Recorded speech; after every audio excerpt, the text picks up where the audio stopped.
Ninakusalimu kwa jina lipitalo majina yote. Hili sio jina la mtu awaye yote, bali ni jina la Bwana wetu Yesu Kristo.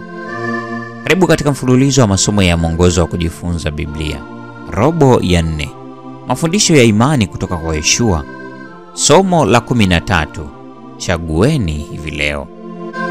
Mada ya leo katika siku hii ya Jumatano, Disemba 24, inasema hatari za ibada ya sanamu. Soma Yoshua 24 ya 22 hadi 24. Kwa nini ilimpasa Yoshua arudie wito wake kwa Waisraeli wa kuondoa miungu yao? Tishio la ibada ya sanamu si la kinadharia. Hapo awali kwenye tambarare za Moabu, katika muktadha kama huu, Musa aliomba uamuzi kama huo.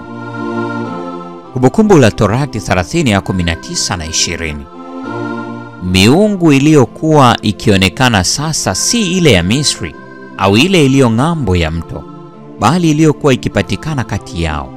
Kwa hiyo Yoshua anawasihi watu wake waelekeze mioyo yao kwa Bwana.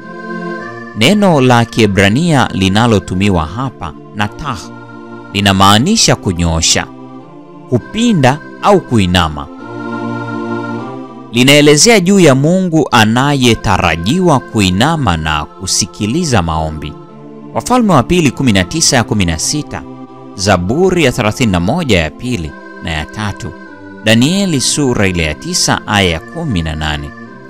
Na pia ni mtazamo ambao baadaye manabii wanataka Israeli wawe nao.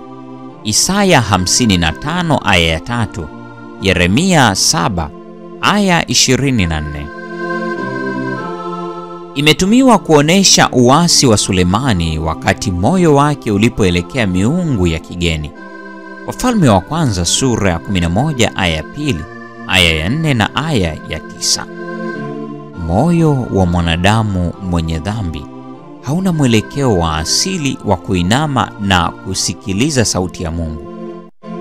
Maamuzi ya kudhamiria yanapaswa kufanyika kwa upande wetu ili kuelekeza katika kutimiza mapenzi ya Mungu. Jibu la Waisraeli linasema hivi kwa namna halisi: sauti yake ndiyo tutakayoitii. Usemi huu unasisitiza kipengele cha uhusiano wa utii. Israeli haiombwi kufuata mara kwa mara sheria zisizo na uhai. Agano linahusu uhusiano hai na Bwana, ambao hauwezi kuoneshwa kikamilifu kwa kanuni tu. Dini ya Israeli haikukusudiwa kamwe kuwa ya kisheria, bali ilipaswa kuwa mazungumzo ya kudumu katika imani na upendo pamoja na Mwokozi mtakatifu na mwenye huruma. Hata baada ya ahadi ya watu mara 3 ya kumtumikia Bwana, ambayo hudokeza, kama Yoshua alivyoamuru, kuondolewa kwa miungu ya kigeni kutoka miongoni mwao, hakuna ripoti kwamba jambo hilo lilitukia. Katika kitabu chote ikawa desturi kutoa taarifa ya kutimizwa kwa amri za Yoshua au zile za Musa kama vielelezo vya utii. Kutokuwepo kwake sasa mwishoni mwa kitabu kunaacha ombi la Yoshua likiwa wazi. Wito mkuu wa kitabu wa kumtumikia Bwana si tu kwa kizazi cha Yoshua, bali pia kwa kila kizazi kipya cha watu wa Mungu ambao wangesoma au kusikia ujumbe huu. Ni mara ngapi umemwahidi Bwana utafanya jambo lakini hukufanya? Kwa nini hukufanya? Jibu lako linakuambia nini kuhusu neema?